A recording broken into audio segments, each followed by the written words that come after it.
And good morning and welcome to the VSA Capital 5-Minute Morning Miner. It's Wednesday, the 14th of September. Good morning, Paul. How are you? Good morning. I'm well, thank you. Okay, we've got some quite big ones today, so we'll rattle through a little bit. But let's turn first to one of our corporate clients, Central Asia Metals. Some very good results here, aren't they, Paul? They look very nice, thanks. This is interim result released by London quoted base metal producer Central Asia Metals.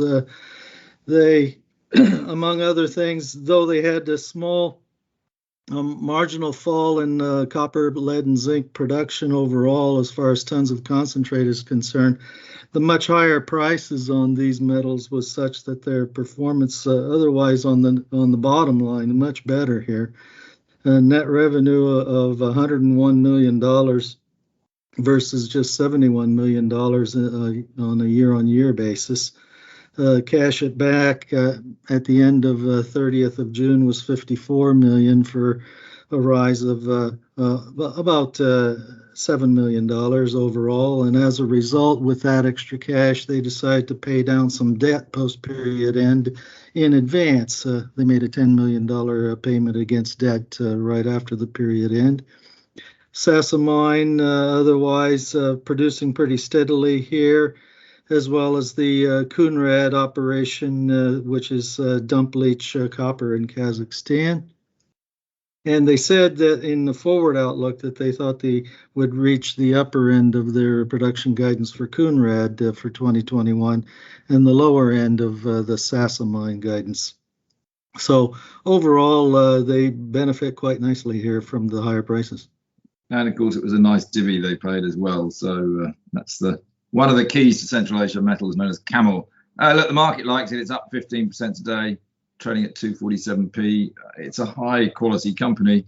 I think the market is always looking to see what they might do next. Talking of next, Jubilee Metals, they're acquiring a cobalt and copper tailings project in Zambia, and are doing a £30 million placing, which all seems pretty sensible to me. Just wish we were involved, actually. Leon Kurtzer is a very talented guy.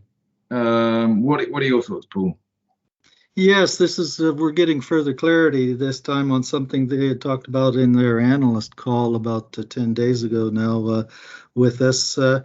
This is about essentially scaling up their activities in Zambia here with primarily by acquiring tailings in order to do retreatment on copper cobalt tailings the way they've been doing retreatment on PGM chrome tailings in South Africa.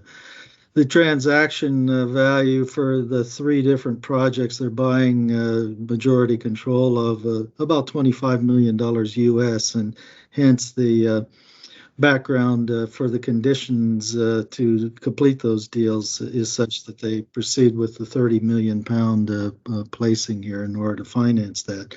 The placing price is at 16p per share, and it will result in them having capacity increase capability of about 25,000 tons per annum of copper concentrate or SXEW copper production, depending on the operating scenario they work out to work these tailings. So it's a nice bolt-on deal here of substantial size to increase the scope and scale of Jubilee. Actually, the placing price is actually 16.03p, which is a very strange number. There must be some logic to the madness, so to speak. But yeah, look, I think it's a good one. Now, we also had full year results from Pan-African Resources. Yes, we did. Pan-African being the AIM-quoted South African gold producer. Full year numbers, as they had tipped to the Johannesburg market a few days ago, are significantly better. 12.4% increase in gold production to just over 200,000 ounces. So I think that's a record for the company as well. I'll have to go back and check their annual statements. A 36% increase in operating profit to $128 million. And a 14% improvement in their all-in sustaining costs, so that the margins are now at 31%. record profit after tax of $74.7 million, and they cut the debt, senior debt, by almost half to $33.7 million. They'll produce at least 195,000 ounces in this coming financial year to the 30th of June 2022. And they also declared a nice dividend too of 1.25 cents US per share. And so they do have nice growth profile also to come in from 2023 or so, with 2 different projects in the process of development at the moment. So look for more consistency and sustainability from them, I think, is the best way to put it.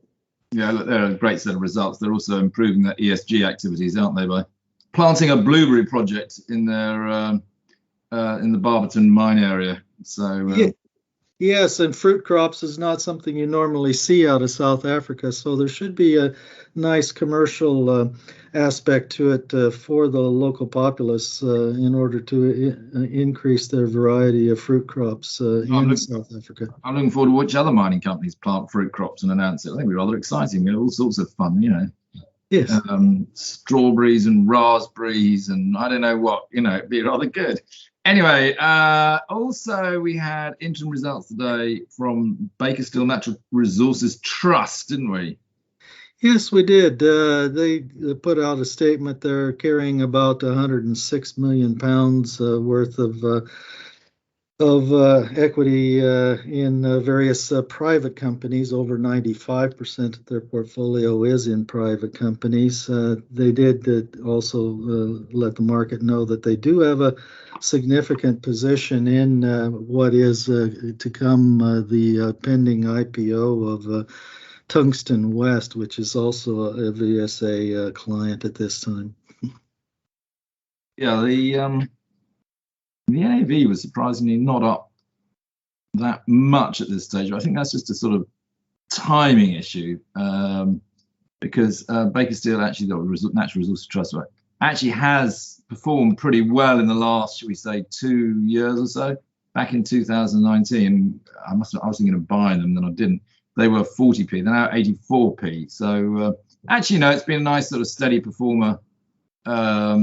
You know, they're good fund managers. It's not a bad way, although it's slightly liquid, to get exposure to unquoted mining stocks, isn't it? Yes, that's right. And this is the right time of the timing in the sector as well, in order to be looking for these value accretive acquisition or positions where companies are looking to IPO and crystallize some value in their investments, some of which would have been years in the making. Not a lot of liquidity in the stock. That's the other trouble. Anything else urgent, Paul, or should we call it a day there? Because it's quite a lot. That's quite a lot. Just urge people to keep an eye on these press releases coming out from the miners, because they are pretty interesting at this point. All right, very good. Speak tomorrow, Paul. Yep.